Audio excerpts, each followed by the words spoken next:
ఆనాడు స్వతంత్ర పోరాటంలో ప్రపంచంలోనే గుజరాత్ కు ఒక గొప్ప గుర్తింపు గౌరవాన్ని మహాత్మా గాంధీ గారు వల్లభాయ్ పటేల్ గారు తీసుకొస్తే 2014లో అదే గుజరాత్ నుంచి ఇవాళ నరేంద్ర మోడీ అమిత్ షా బయలుదేరి ఎంత అంతరం ఎంత వ్యత్యాసం ఆ ఇద్దరిని చూస్తే ప్రపంచమే నమస్కరించే విధంగా ఉంది.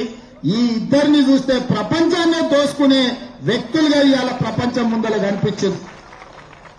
హమ్ దో హమారే దో అని ప్రకటనలు చూసి నరేంద్ర మోడీ అమిత్ షా కలిసి అదానీ అంబానీలను ఈ రోజు గుజరాత్ నుంచి తీసుకొచ్చింది. ఈ రోజు గుజరాత్ నుంచి వచ్చిన ఒక నలుగురు నరేంద్ర మోడీ గారు, అమిత్ షా గారు, అదానీ గారు, అంబానీ గారు ఈ నలుగురు ఈ దేశాన్ని చేతబట్టి దుష్ట చతుష్టయం ఈ రోజు ఈ దేశాన్ని దోసుకుంటున్నారు. దోపిడీలో భాగంగానే సెబీ చైర్పర్సన్ గారు పాల్పడ్డ తప్పిదాల మీద విచారణ చేయండి, తక్షణమే ఆవిడను తొలగించండి, ఆవిడైనా రాజీనామా చేయాలి సెబీ చైర్పర్సన్ గా, లేకపోతే కేంద్ర ప్రభుత్వమే ఆవిడను తొలగించాలి అని మన నాయకుడు రాహుల్ గాంధీ గారు, మల్లికార్జున్ ఖర్గే గారు డిమాండ్ చేసి ఆ పని చేయలేదు. ఆ పని చేయనప్పుడు జరిగిన అవకతవకల మీద లోక్సభ రాజ్యసభలో జాయింట్ పార్లమెంటరీ కమిటీని వేయండి అని కాంగ్రెస్ పార్టీతో పాటు ఇండియా కూటమి డిమాండ్ చేసింది.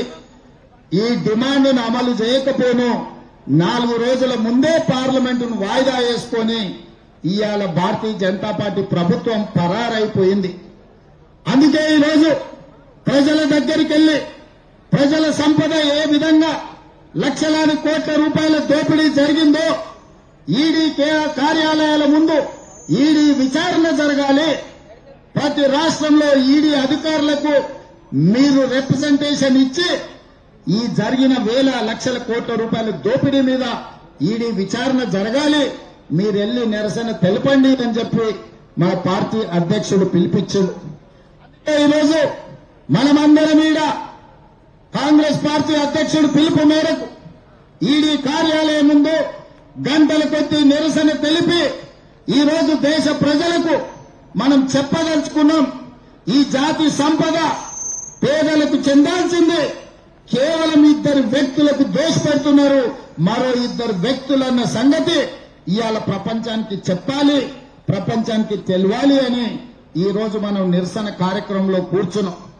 ఇది అధ్యక్షుడు ఇచ్చిన పిలుపు కాబట్టి తెలంగాణ రాష్ట్రానికి ముఖ్యమంత్రి అయినా నేను కూడా మీలాక సామాన్యమైన కాంగ్రెస్ పార్టీ కార్యకర్తని కాబట్టి వేలాది మంది కార్యకర్తల మధ్య ఇక్కడ కూర్చొని ఈ నిరసన కార్యక్రమంలో పాల్గొనడానికి పార్టీ పిలిపిస్తే ముఖ్యమంత్రి అయినా ప్రధానమంత్రి అయినా ఎంత గొప్ప పదవిలో ఉన్నా పార్టీ పిలుపు మేరకు నిరసన కార్యక్రమాలలో పాల్గొనాల్సిందే. అధ్యక్షుడు ఆదేశం మేరకు ఇవాళ ముఖ్యమంత్రినైనా నేను ఇక్కడికి వచ్చి నిరసన కార్యక్రమంలో కూర్చున్నా. ఇది ప్రజా సంపద దోపిడీ. ఈ దోపిడీని అడ్డుకోవాల్సిన బాధ్యత ప్రతి కాంగ్రెస్ పార్టీ కార్యకర్త మీద ఉన్నది.